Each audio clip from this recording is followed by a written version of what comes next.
আলহামদুলিল্লাহ রাব্বিল আলামিন। দোয়া কবুল না হওয়ার সবচেয়ে বড় কিছু বাধা আছে। এর ভিতরে সবচেয়ে বড় যে বাধা সেটি হচ্ছে গুনাহ।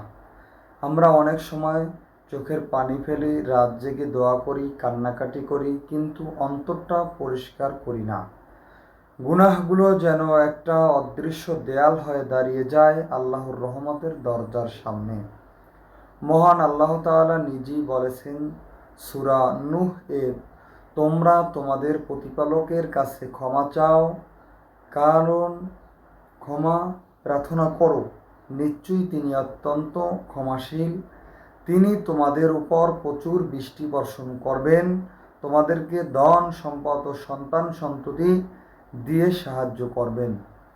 দেখুন, ক্ষমা চাওয়ার সাথে সাথে রহমতের দরজা খুলে যায়। বৃষ্টির মতো রিজিক, সন্তান, শান্তি সব কিছু আসতে শুরু করে। কিন্তু ক্ষমা না চাইলে সেই দরজা পুরোপুরি খোলে না। আর আমাদের প্রিয় নবী হযরত মুহাম্মদ সাল্লাল্লাহু আলাইহি ওয়াসাল্লাম বলেছেন, যে ব্যক্তি ইস্তেগফারকে নিয়মিত অভ্যাস বানিয়ে নেয়, আল্লাহ তার প্রত্যেক দুশ্চিন্তা থেকে মুক্তির পথ করে দেন, প্রত্যেক সংকট থেকে উত্তরণের রাস্তা বের করে দেন এবং এমন জায়গা থেকে রিজিক দান করেন যা সে কখনো কল্পনাও করতে পারেনি। এই হাদিসে কি সুন্দর আশার কথা! ইস্তেগফার শুধু গুনাহ মোচন করে না, জীবনের সব বাধা দূর করে, অপ্রত্যাশিত দরজা খুলে দেয়।